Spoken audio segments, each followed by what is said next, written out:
the launch of my bodybuilding career.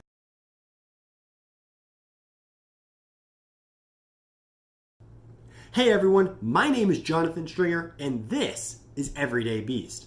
Now in my last video, I talked about how I was starting this journey where I'm going from skinny fat to on stage winning bodybuilding competitions.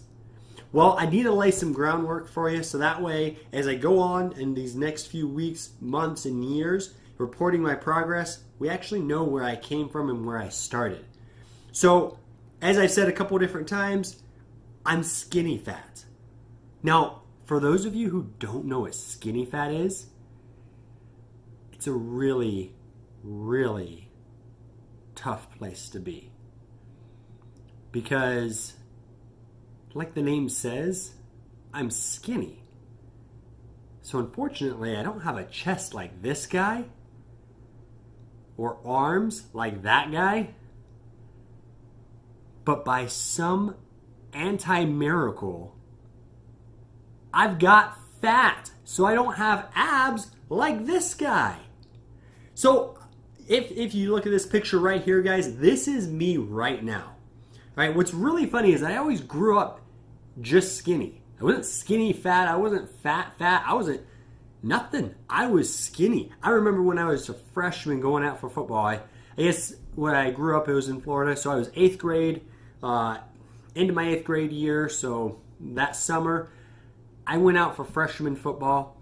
I weighed a grand total of 70 pounds, standing at a towering height of 5 foot 5 inches.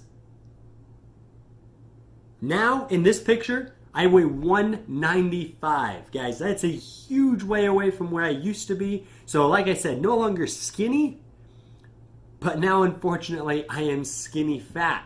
And so you're going to see me on this journey because I do want to go from being this guy where you can see, you know, the rounded belly, there's no real definition in anything, all right? To being able to say that I have a chest like that guy, abs like that guy, and arms like this guy. All right, that's my journey and what I'm going for. I can't wait to be able to do it. Just like any good progress, you guys need to know the stats, where I'm coming from. So I actually I measured my maxes, and I actually just took some measurements on my body. All right, so this is a little bit revealing, can be kind of crazy, but I'm gonna kind of dive into it, all right? So my measurements right now, I wrote them down because there's no way I could remember this.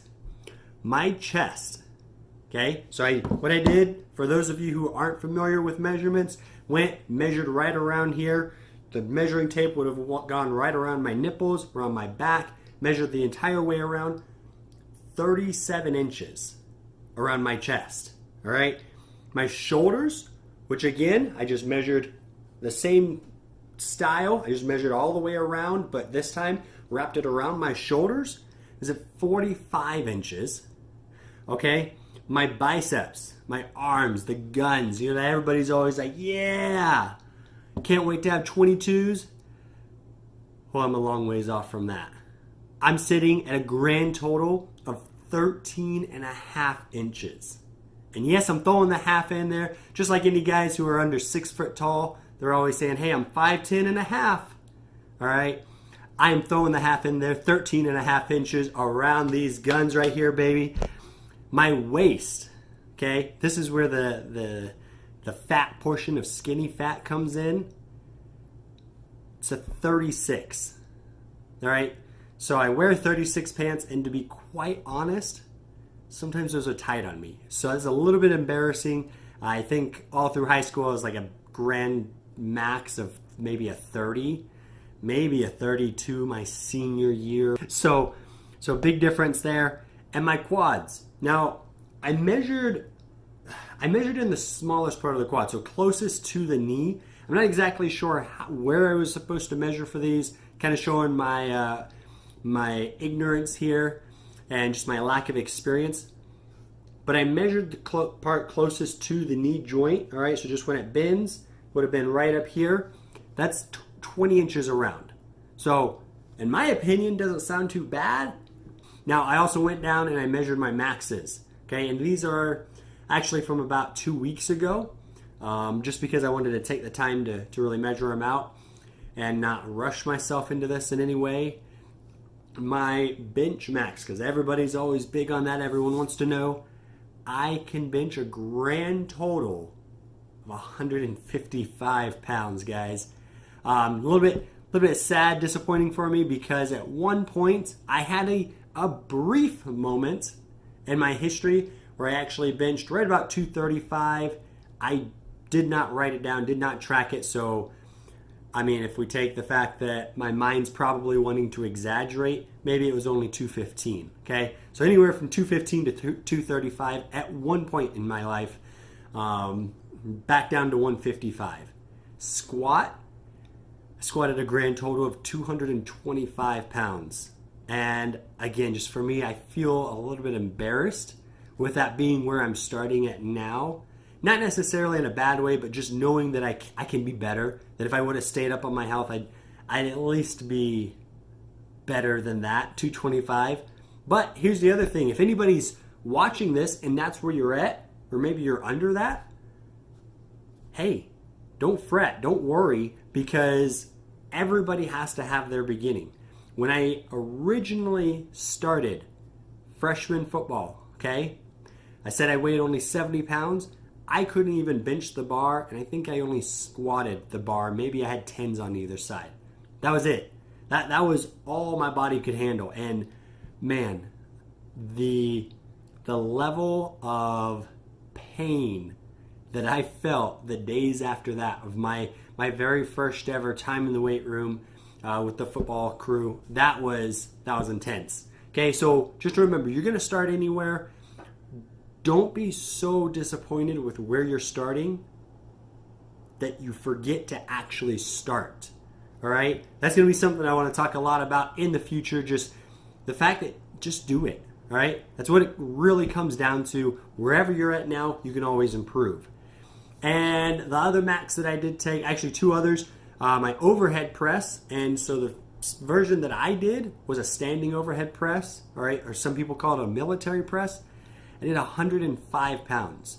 That was actually, I was pretty impressed with that because throughout my entire life, the most that I've ever military pressed, even at my strongest, was 125 pounds. I don't know why. It's just, I've never had an extremely strong military press, but it's definitely something that in this journey I'm looking to improve and get better on. And then deadlift was the last one that I did. Deadlifted 295 pounds. All right, I know that doesn't sound like a lot. I actually ended up going for, I think, about 20 pounds more than that. And man, I could not hit that. Whatever it was that I threw on there was over 300, I remember at the time. I went, grabbed it, set up. I was excited. I thought I was about to hit over 300 for my first deadlift in a long time. And I went to pick up the bar, and it didn't move. Like nothing, no movement, no. I was shocked. That's the only way to put it. I was like, okay, wow, I didn't think I was gonna have that much trouble, but dropped it back down, hit 295, and good to go. All right, that was, and once I hit 295, I kind of realized that was definitely my max. Maybe I could have edged out 300. That would have been maybe not the prettiest form, though, to put it lightly. But that's where I'm at, guys. All right, so those are my stats just getting started. I have been dieting down actually for the last little bit because I'm trying to get rid of that fat portion of skinny fat. Okay. So that picture that I'm putting up here that I keep showing you of me, that was actually a few months ago. So right now, I'm a little bit thinner. I'm trying to diet down because in April, starting on April, whether we're in the process of moving right now, so it may not be April 1st, but it is going to be within the first half of April. As long as we can get things wrapped up, I will then be on a bulk. And I am going to do, the only way I really refer to it is like a steady bulk, not going to go out there and just gorge myself on anything and everything. Fried food, fatty foods, mayonnaise, bread, the gallon of milk a day diet, all those different things. I've got it mapped out, and I'll probably go over that in a different video, but I've got it mapped out, and so I'm looking to gain about a half a pound a week, and just do that consistently, probably for the next year. All right, right now I've got planned for 12-week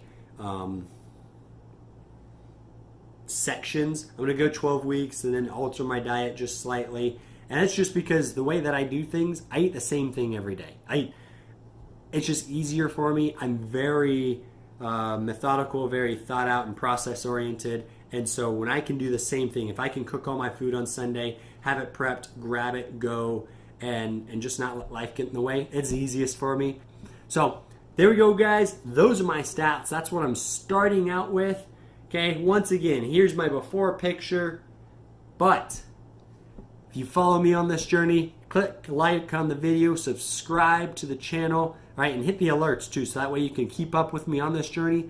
As you follow me, you're going to see a dramatic change. I'm really kicking everything into high gear. Okay, I am just putting a lot of focus into this, and I can't wait to be really standing on stages, holding trophies above my head as I win competitions, because that's what I'm all about. I want to win, I want to compete, and if I'm going to compete, I plan on being the very best at what I do. So go ahead, like I said, hit subscribe, guys, and get on your path towards being an everyday beast.